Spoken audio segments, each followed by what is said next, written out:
Team दृष्टि प्रस्तुत कर रही है किताबों की एक नई श्रृंखला प्रीलिम्स प्रैक्टिस सीरीज।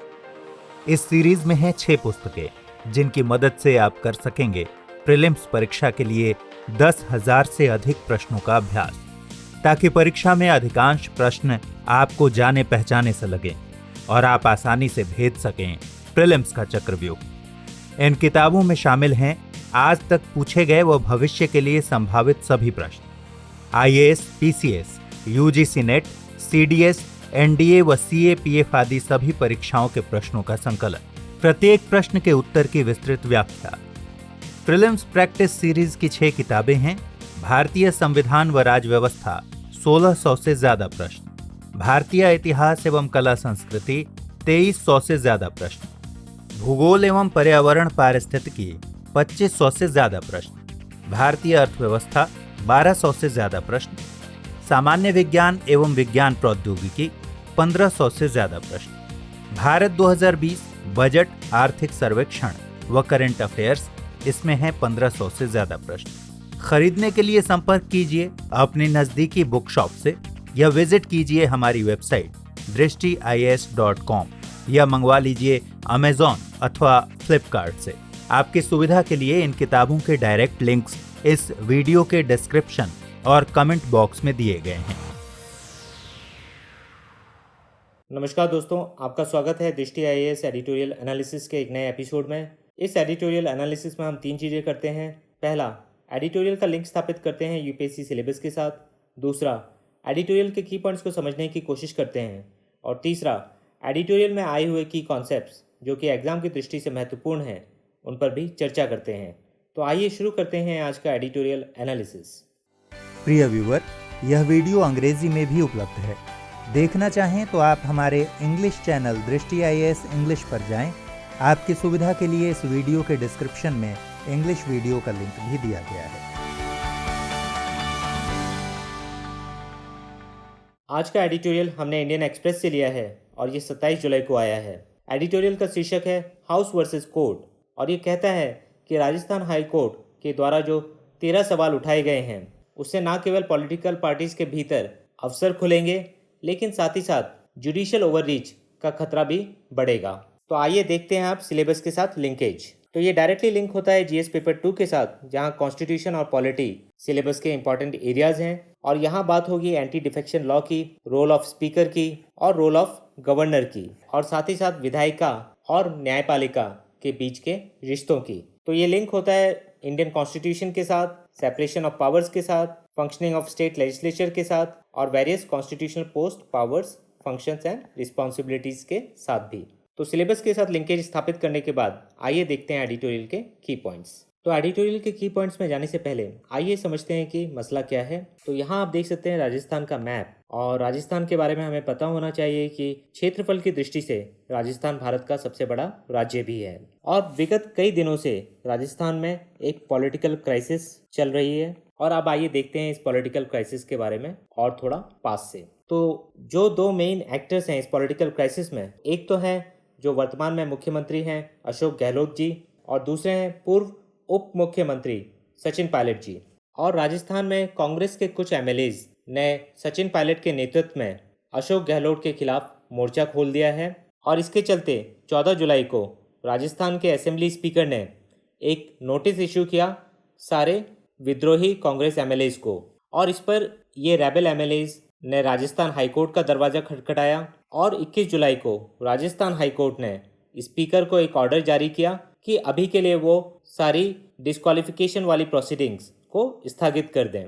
और यहाँ से कंट्रोवर्सी और ज़्यादा गंभीर होती है, क्योंकि एक लैंडमार्क केस है क्योटो होलोहन केस, जिसमें कि सुप्रीम कोर्ट की एक संवैधानिक बेंच जिसमें कि 5 जजेस थे, उसका फैसला आया था कि जब तक स्पीकर फाइनल निर्णय नहीं कर लेते हैं किसी भी डिस्क्वालिफिकेशन प्रोसीडिंग्स में एंटी डिफेक्शन लॉ के अंतर्गत, तब तक उसमें जुडिशरी हस्तक्षेप नहीं कर सकती है। लेकिन एक बार स्पीकर का फाइनल फैसला आ जाता है, उसके बाद उस डिसीजन का जुडिशियल रिव्यू बिल्कुल किया जा सकता है। तो कहीं ना कहीं राजस्थान हाईकोर्ट ने जब इस मामले में स्पीकर के प्रोसीडिंग्स को स्थगित करने की बात की बिना स्पीकर के फाइनल फैसले के आए हुए, तो ये एक जुडिशियल इनडिसिप्लिन का मामला भी बनता है। इसके बाद 22 जुलाई को राजस्थान के स्पीकर ने सुप्रीम कोर्ट का दरवाजा खटखटाया और उन्होंने सुप्रीम कोर्ट से ये पूछा कि क्या कोर्ट्स को इंटरफेयर करने का हक है डिस्क्वालिफिकेशन प्रोसीडिंग्स में, जब तक कि ये फाइनल फैसला स्पीकर के द्वारा नहीं आया है। इस पर 23 जुलाई को 3 जज की सुप्रीम कोर्ट बेंच ने कहा कि ये मामला बहुत ही गंभीर है और इसमें डेमोक्रेसी का सवाल ही खड़ा हुआ है और इस पे हम एक लंबी हियरिंग करना चाहेंगे, और इस तरीके से सुप्रीम कोर्ट ने इसमें स्टे देने से मना कर दिया, जिसके फलस्वरूप 24 जुलाई को राजस्थान हाई कोर्ट ने फिर से स्पीकर को ये कहा कि आप स्टेटस को मेंटेन करिए डिस्क्वालिफिकेशन प्रोसीडिंग्स पर, और साथ ही साथ राजस्थान हाई कोर्ट ने कुछ सवाल भी उठाए जो कि एंटी डिफेक्शन लॉ को लेकर हैं। और अब 27 जुलाई को स्पीकर ने अपनी पिटीशन जो सुप्रीम कोर्ट में लंबित थी उसको विड्रॉ कर लिया है, लेकिन सुप्रीम कोर्ट के सामने स्पीकर के वकील ने ये बात रखी है कि आगे चलकर वो दोबारा से पिटीशन फाइल कर सकते हैं। तो ये था सारा टाइमलाइन जो कि अभी तक हुआ है। अब यहाँ सबसे इम्पॉर्टेंट मुद्दा है कि जुडिशियल रिव्यू क्या स्पीकर के डिसीजन आने से पहले किया जा सकता है या नहीं। तो अभी तक की जो अंडरस्टैंडिंग है वो ये है कि 28 साल पुराने केस जो कि क्योटो होलोहन वर्सेस जैकिलू केस था, इसमें सुप्रीम कोर्ट ने साफ कहा है कि जुडिशियल रिव्यू नहीं किया जा सकता है जब तक स्पीकर या चेयरमैन का फाइनल फैसला नहीं आ जाता है। और इसमें एक वर्डिंग भी आती है क्विया टाइमेट, कि क्विया टाइमेट डिसीजन परमिसिबल नहीं है। क्विया टाइमेट से मतलब है कि अगर आपको डर है कि आपके खिलाफ कोई फैसला होने वाला है और उसके लिए आप कोर्ट को अप्रोच करते हैं कि मुझे डर है कि मेरे खिलाफ कोई फैसला आने वाला है, इसलिए आप मुझे पहले से ही उस फैसले के खिलाफ एक इंजंक्शन ऑर्डर कर दीजिए, यानी कि एक स्टे दे दीजिए। तो सुप्रीम कोर्ट ने खुद ही कहा है कि ये क्विया टाइमेट अलाउड नहीं है जब एंटी डिफेक्शन लॉ में स्पीकर के फैसले की बात है। और दूसरा जो महत्वपूर्ण पहलू हमें यहाँ पता होना चाहिए कि जो रेबल एमएलएज हैं उन्होंने राजस्थान हाई कोर्ट को अप्रोच किया ये कहकर कि वो paragraph 2 clause 1 sub clause A 10th schedule का उसकी संवैधानिकता को चैलेंज कर रहे हैं, जिसके द्वारा जो वॉलंटरीली मेंबरशिप को आप लूज कर देते हैं किसी पॉलिटिकल पार्टी की और आप डिस्क्वालिफिकेशन के लिए योग्य बन जाते हैं, उसको चैलेंज किया है। तो ये भी हमें पता होना चाहिए कि paragraph 2 clause 1 sub clause A इसको चैलेंज किया गया है रेबल एमएलएज के द्वारा, और ये एंटी डिफेक्शन लॉ का एक सेक्शन है। तो इस बैकग्राउंड के बाद आइए अब देखते हैं एडिटोरियल के की पॉइंट्स। तो एडिटोरियल बताता है कि राजस्थान प्रकरण में अब राजनीतिक, विधिक और संवैधानिक मुद्दे आपस में घुल मिल गए हैं और इनको अलग अलग करने की आवश्यकता है। लेकिन कुछ बातें भी स्पष्ट हो गई हैं कि सभी ओर से कुछ ना कुछ गलत कदम उठाए गए हैं और जो इसमें प्रत्येक व्यक्ति इन्वॉल्व है उसकी विश्वसनीयता पर भी सवाल खड़े हुए हैं। पहले नंबर पे मुख्यमंत्री अशोक गहलोत जो कि अपनी सरकार के अपने ही उप मुख्यमंत्री के ऊपर सेडिशन की कार्रवाई करवाते हैं और जिसकी वजह से ये पॉलिटिकल क्राइसिस में और ज़्यादा तेजी आई। दूसरी तरफ जो असंतुष्ट विधायक हैं और उनके नेता सचिन पायलट, उन्होंने एक अशोभनीय तरीके से दूसरे राज्य में एक 5 स्टार रिजॉर्ट में शरण ली हुई है, जबकि राजस्थान में कोविड-19 का संकट लगातार बना हुआ है और इस तरीके की कार्रवाई से जो गवर्नेंस है उस पर एक बुरा प्रभाव पड़ रहा है।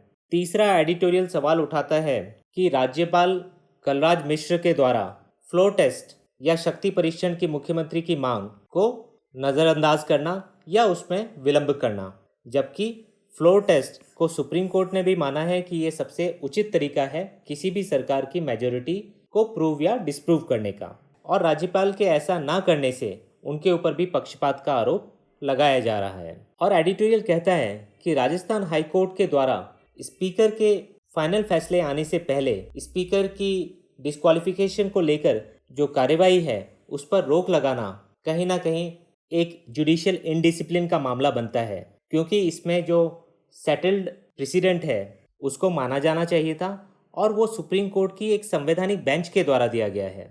तो राजस्थान हाई कोर्ट का इस पे फैसला देना कहीं ना कहीं गलत संकेत देता है। साथ ही साथ सुप्रीम कोर्ट के द्वारा इस फैसले पर डायरेक्टली कुछ नहीं कहना और ये कहना कि ये डेमोक्रेसी के बहुत बड़े सवाल उठ रहे हैं और इस पे वो एक विस्तृत हियरिंग करना चाहेंगे, वो भी सुप्रीम कोर्ट को भी एक अच्छी लाइट में नहीं प्रोजेक्ट करता है। लेकिन आगे एडिटोरियल कहता है कि राजस्थान हाई कोर्ट के द्वारा जो तय किए गए 13 सवाल हैं उन्होंने एक संभावना को जन्म जरूर दिया है कि शायद अब एंटी डिफेक्शन लॉ को लेकर जो इसका लगातार दुरुपयोग हो रहा है उसको लेकर कोई ना कोई स्पष्टता जरूर बनेगी, क्योंकि एंटी डिफेक्शन लॉ को जो लाने का उद्देश्य था वो करीब करीब इसके लगातार दुरुपयोग ने बिल्कुल ख़त्म कर दिया है। और एंटी डिफेक्शन लॉ के कारण सिर्फ जो पॉलिटिकल पार्टीज़ हैं उनकी हाई कमांड्स के हाथ मजबूत हुए हैं, और जो लेजिस्लेटर्स यानी कि एमएलएज और एमपीज़ को जो freedom of speech and expression होना चाहिए, राइट टू पॉलिटिकल डिसेंट होना चाहिए, उसको पूरी तरीके से ख़त्म किया गया है। और एडिटोरियल कहता है कि ये बहुत ज़रूरी है, जबकि देखा गया है कि आजकल चुनाव में पार्टीज़ को ब्रूट इलेक्टोरल मेजोरिटी मिल रही है, यानी कि भारी बहुमत मिल रहा है, और जिसके द्वारा अपोजिशन का जो रोल है वो काफ़ी सीमित हो जाता है। और अपोजिशन के वीक होने के कारण बहुत ज़रूरी है कि इंटरनल पार्टी डेमोक्रेसी हो, यानी कि इनर पार्टी डेमोक्रेसी, ताकि जो बड़ी पार्टियां हैं उसके अंदर ही जो उनके खुद के मेंबर्स हैं वो अपनी आवाज़ उठा सकें अगर वो कोई गलत चीज़ होते हुए देख रहे हैं। लेकिन एंटी डिफेक्शन लॉ इसका मौका नहीं देता है। और इस परिप्रेक्ष्य में अगर देखा जाए तो राजस्थान हाई कोर्ट के द्वारा कुछ महत्वपूर्ण विषयों पर व्यापक विमर्श का अवसर दिया गया है, जैसे कि दल बदल का अभिप्राय क्या है, क्रॉसिंग ओवर और पार्टी के आंतरिक असंतोष के बीच की महीन रेखा कहाँ तक खींची जानी चाहिए, और क्या असंतोष या मोहभंग की अभिव्यक्ति और पार्टी नेतृत्व के विरोध कठोर शब्दों में व्यक्त विचार संविधान की 10वीं अनुसूची के para 2 clause 1 sub clause A के दायरे में आने वाले आचरण के रूप में देखा जा सकता है या नहीं। तो इन सारे महत्वपूर्ण सवालों पर भी स्पष्टता होनी जरूरी है, और शायद अब ये राजस्थान हाई कोर्ट के द्वारा इन क्वेश्चंस को फ्रेम करने के बाद इन पे स्पष्टता मिलेगी, क्योंकि 10वीं अनुसूची का para 2 clause 1 sub clause A refer करता है जो मेंबर्स अपनी स्वेच्छा से राजनीतिक पार्टी की सदस्यता छोड़ते हैं उन पर यह लागू होता है। क्योंकि अभी तक जो कांग्रेस के 19 बागी विधायक हैं राजस्थान में, उन्होंने जोर देकर ये कहा है कि उनका असंतोष सिर्फ मुख्यमंत्री के नेतृत्व से है और वो अपने विरोध के बावजूद कांग्रेस के साथ बने हुए हैं। साथ ही साथ एडिटोरियल बताता है कि उच्च न्यायालय के सवालों से पार्टी व्हिप और इसकी एप्लीकेबिलिटी पर भी सवाल उठता है। और एडिटोरियल कहता है कि जो सबसे महत्वपूर्ण केस इस मामले से संबंधित है वो है 1992 का कियोतो होलोहन मामला, जिसमें सर्वोच्च न्यायालय की 5 जजेस वाली कॉन्स्टिट्यूशनल बेंच ने 10th शेड्यूल की कॉन्स्टिट्यूशनल वैलिडिटी को बरकरार रखा था, और ये भी साफ तौर से कहा था कि जब तक स्पीकर या चेयरमैन का फाइनल फैसला नहीं आ जाता है डिस्क्वालिफिकेशन पर, तब तक जुडिशरी उसमें इंटरवीन नहीं करेगी। और अंत में एडिटोरियल यही कहता है कि राजस्थान उच्च न्यायालय के 13 सवालों के साथ हुई प्रक्रिया अब संसदीय लोकतंत्र के मूलभूत अंग में कम अस्पष्टता और अधिक खुलेपन का मार्ग प्रशस्त कर सकती है। लेकिन एक खतरा ये भी है कि कहीं इस तरीके के सुधार लाने के द्वारा ये मामला जुडिशियल एक्टिविज्म या जुडिशियल ओवररीच का ना बन जाए, जो कि अपने आप में सही नहीं है, क्योंकि भारतीय संविधान सेपरेशन ऑफ पावर्स पर आधारित है, जो कि भारतीय संविधान के बेसिक स्ट्रक्चर डॉक्ट्रिन में भी शामिल है। तो चाहे कार्यपालिका हो, चाहे न्यायपालिका हो, चाहे विधायिका हो, सभी अपने क्षेत्र में सुप्रीम है और यही रहना चाहिए। लेकिन अगर जुडिशरी का इंटरफेरेंस बढ़ता रहेगा तो फिर इस पर सवाल खड़े होंगे। तो ये था एडिटोरियल के की पॉइंट्स में। अब आइए देखते हैं किस प्रकार के प्रश्न आपसे पूछे जा सकते हैं प्रीलिम्स और मेंस में। तो प्रीलिम्स में आपसे डायरेक्टली एंटी डिफेक्शन लॉ के बारे में पूछा जा सकता है। तो हमें पता होना चाहिए कि ये 10th शेड्यूल है और 52nd अमेंडमेंट एक्ट 1985 के द्वारा ये आया था। तो इस पे सवाल आपसे पूछा जा सकता है। स्पीकर के रोल के बारे में भी आपसे पूछा जा सकता है, तो इस पर भी आपको तैयार होना चाहिए।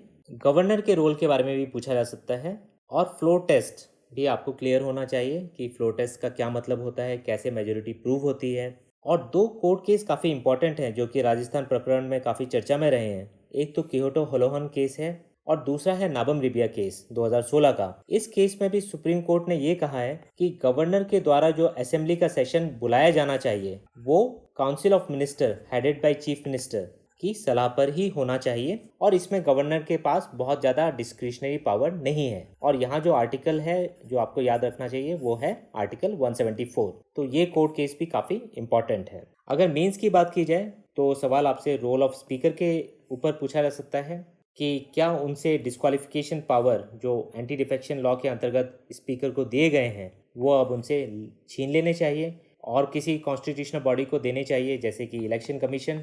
तो इसके पक्ष और विपक्ष में आपके पास पॉइंट्स तैयार होने चाहिए। दूसरा एक इम्पॉर्टेंट मसला है कि क्या स्पीकर के द्वारा ऐसे मामलों में कार्रवाई टाइम बाउंड होनी चाहिए। अभी देखा गया है कि ऐसे मामलों में स्पीकर बहुत लंबा समय लेते हैं जो अपने आप में गलत है और वो किसी विशेष पॉलिटिकल पार्टी को फ़ायदा पहुंचाता है।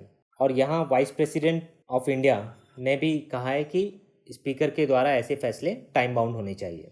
अंत में एक सवाल आपसे गवर्नर के रोल के बारे में भी पूछा जा सकता है कि उन्हें असेंबली का सेशन बुलाना में डिस्क्रिशनरी पावर है या नहीं है।